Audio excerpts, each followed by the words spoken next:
Telugu methodology second lesson. ఇది part 2. భాషా సముపార్జన, భాషాభ్యసనం. మనకి పుట్టిన తర్వాత భాష నేర్చుకుంటామని అందరూ అంటారు. కానీ నోమ్ చామ్స్కీ గారు ఏమన్నారంటే, పుట్టుకతో నేర్చుకుంటారు. పుట్టిన తర్వాత కాదు, పుట్టుకతోనే నేర్చుకుంటారు. శిశువులో అంతర్గత శక్తి ఉంటుంది. ఆ శక్తి ద్వారా పుట్టుకతోనే భాష నేర్చుకుంటారు అని చెప్పిన వ్యక్తి నోమ్ చామ్స్కీ. ఇది చాలాసార్లు టెట్లో వచ్చిన బిట్టు. దీనిని విశ్వ వ్యాకరణం, యూనివర్సల్ గ్రామర్ అని కూడా అన్నారనమాట. మ ఒక మనిషికి ఉన్న అంతర్గత శక్తి వల్ల ఏ భాషనైనా మనం నేర్చుకోవడానికి అది తోడ్పడుతుందనమాట. అంటే శిశువులో గల భాషను పొందే శక్తి ఏ భాషనైనా నేర్చుకోవడానికి తోడ్పడుతుంది. దీన్ని ఏమంటారు? యూనివర్సల్ లాంగ్వేజ్ ఫ్యాకల్టీగా గుర్తించవచ్చు. మనం డైరెక్ట్గా కొన్ని సిచ్యువేషన్స్ ఫేస్ చేసేటప్పుడు ఆ సిచ్యువేషన్స్ ద్వారా మనం భాషను గ్రహిస్తామన్నమాట. అదేవిధంగా ఒకే టైంలో మనం 2-3 భాషలనైనా నేర్చుకోగలుగుతాము. ఆ విధంగానే మనకు సిచ్యువేషన్స్ని బట్టి మనకి భాషలో కూడా పట్టు సాధించగలుగుతాం అన్నమాట. భాష సంక్లిష్టమైంది, పరిణామం చెందే గుణం కలిగింది. అవునా కదా? మరి పిల్లలకి ఎన్ని నియమ నిబంధనలు ఉన్నా అవన్నీ అనవసరం కదా. ధారాళంగా మాట్లాడడం నేర్చుకోగలుగుతారు, సులభంగా నేర్చుకోగలుగుతారు. పిల్లలు ఫస్ట్ అనుకరించి భాషను నేర్చుకుంటారు. ఫస్ట్ ఏం చేస్తారు? పెద్దవాళ్ళని అనుకరించి భాష నేర్చుకుంటారు. వారు ధ్వనులను సృష్టిస్తారు, తర్వాత అనుకరిస్తారు.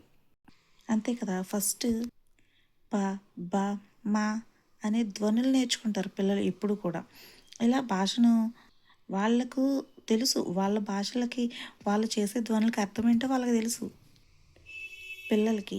ఇలా పిల్లల భాషను వింటూ వినడం నేర్చుకుంటూ ఉంటారనమాట. అలా మాట్లాడుతూ మాటలు నేర్చేసుకుంటూ ఉంటారు.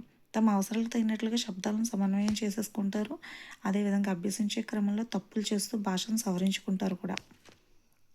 సహజంగా పిల్లలు అర్థవంతమైన సన్నివేశాల ద్వారా సందర్భానుసారంగా భాషను పొందుతారు. అలాంటప్పుడు ఇది తప్పు, ఇది ఒప్పు అని ఏం తెలీదు. అలా తప్పులు చేస్తూనే ఉంటారు. తప్పుగా మాట్లాడేస్తూ ఉంటారు. దాని ద్వారా వీళ్ళు నేర్చుకుంటూ ఉంటారనమాట. ఈ భాషా వినిమయాన్ని సహజ వాతావరణం నుంచి నేర్చుకుంటూ తమ తప్పులను తామే సరిదిద్దుకుంటారు. ఓకే, ఇలా మాట్లాడకూడదు, ఇలా మాట్లాడాలి, ఈ సౌండ్స్ చేయకూడదు అనేది వాళ్ళే నేర్చుకుంటారు. అదేవిధంగా భాషా సంపాదన, సముపార్జన చక్రీయ పద్ధతిలో ప్రగతి సాధిస్తుంది. రేఖీయ పద్ధతిలోనూ సమీకృత పద్ధతిలో కాదు. అంటే ఒకదాని నుంచి ఒకటి, ఒక పదం నుంచి ఇంకొకటి అలా నేర్చుకుంటూ ఉంటారు. రేఖీయ పద్ధతిలో, సమీకృత పద్ధతిలోనూ కాదనమాట. భాషా సంపాదనలో అనుకరణ ప్రాధాన్యత తక్కువగా ఉంటుంది.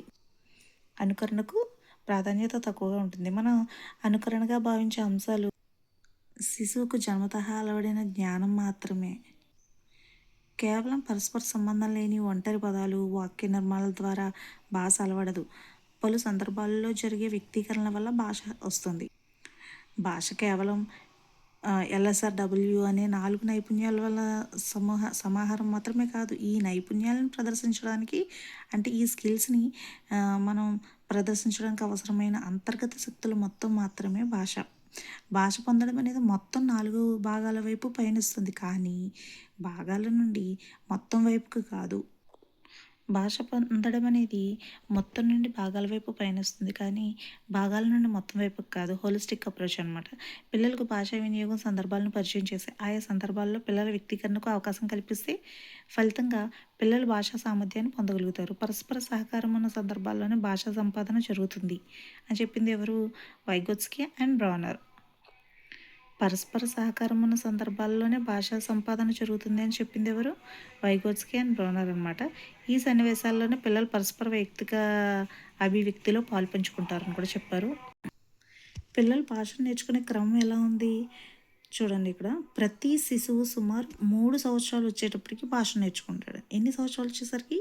3 సంవత్సరాలు వచ్చేసరికి భాష నేర్చుకుంటారు. అది మాతృభాష అయితే ఇంకా ఈజీగా నేర్చేసుకుంటారు. ఫస్ట్ ఏం వస్తాయి? ఏ ధ్వనులు వస్తాయి? ఇందాక చెప్పుకున్నాం కదా, ప, బ, మ అనే ధ్వనులు నేర్చుకుని పాప, మామ మొదలైన పదాలు పలకడం నేర్చుకుంటారు. ఇది ప్రీవియస్ బిట్ కూడా వచ్చింది. ప, బ, మ అనే ధ్వనులు, అదే ఫస్ట్ నేర్చుకునే ధ్వనులు ఏంటని కూడా అడిగాడు. ఆ తర్వాత సరళ వాక్యాలు, ప్రశ్నార్థకాలు ఇలా ఒకదాని తర్వాత ఒకటి నేర్చుకుంటూ ఉంటారు. భాషా నియమాలు పాటించడంలో ఎక్కడా గందరగోళం కనిపించదు. సందర్భాలను బట్టి అర్థాలను గ్రహించేస్తూ ఉంటారు పిల్లలు. మరి భాషా జ్ఞాన నిర్మాణం అంటే ఏంటి? ఇక్కడ కొంచెం ఇచ్చాడు చూడండి. పిల్లలు భాషను పొందే క్రమంలో వివిధ స్థాయిల్లో జ్ఞాన నిర్మాణం జరుగుతుంది. అవును కదా. సహజంగా, సందర్భోచితంగా, అర్థవంతమైన సన్నివేశాల్లో ప్రతి సిచ్యువేషన్ బట్టి కూడా నేర్చుకుంటారు. తప్పొప్పులు నేర్చుకుంటారు. మాటలు అవసరం కలిగిన పదాలు, పదబంధాలు, వాటి అర్థాలు, వాక్యాలను సృష్టించగలగడమే భాష. విషయంలో జ్ఞాన నిర్మాణం అనవచ్చు. ఇది సాధారణంగా వివిధ రూపాలను కలిగి ఉంటుంది. కథ కావచ్చు, నాటిక కావచ్చు, పద్యం కావచ్చు, చర్చించడం, వ్యాఖ్యానించడం, వర్ణించడం, విమర్శించడం, ప్రశ్నించడం, నాటిక, ఏకపాత్ర అభినయం వంటి అనేక రూపాల్లో భాషా జ్ఞానం రూపుదిద్దుకుంటుంది.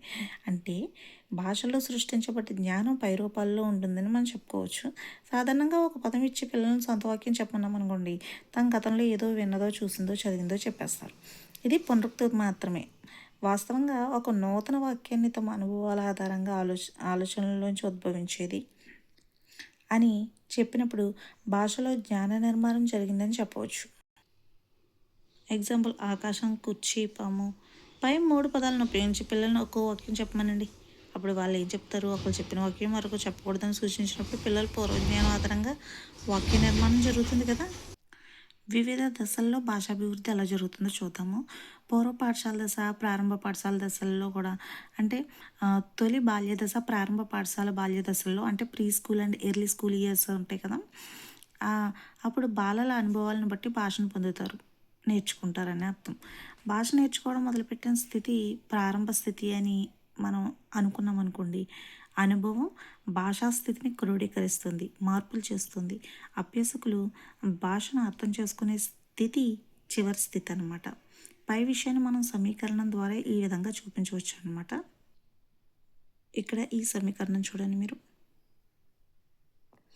తర్వాత భాష సంపూర్ణంగా నేర్చుకున్న స్థితిలో సృజనాత్మక రచనలు చేస్తారని కాదు, తమ భావాలను సరిగా వ్యక్తీకరించే స్థితికి చేరుకుంటారని అర్థం. ఈ స్థితిలో వారు భాషపై పట్టు సాధిస్తారు. పాఠశాలకు వచ్చిన తర్వాత అందులో ఉన్న సూత్రాలను అర్థం చేసుకుంటారు. వారికి పలు ఉదాహరణలతో ఉపాధ్యాయుడు బోధిస్తే ఇది సాధ్యమవుతుంది అనమాట. భాష గుణాత్మకతను సంతరించుకోవడానికి పాఠశాల బోధన ఉపయోగపడుతుంది. అవును కదా. నిజానికి పెద్దవాళ్ళ ఆలోచించడం, మాట్లాడగలగడం ఒక సామర్థ్యం. పిల్లలకు భాష నేర్చుకునే స్థితిలో ఈ సామర్థ్యం వచ్చేస్తుంది. ఎందుకంటే చాలామంది పెద్దవాళ్ళ మాట్లాడతారు, చిన్నపిల్లల బిహేవ్ చేయట్లేదని అంటూ ఉంటాం కదా.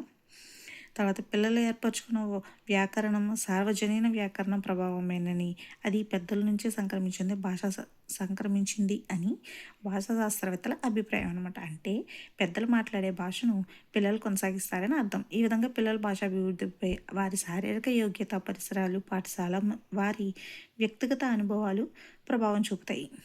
నెక్స్ట్ వీడియోలో భాషా ప్రారంభ శిక్షణ గురించి తెలుసుకోవచ్చు.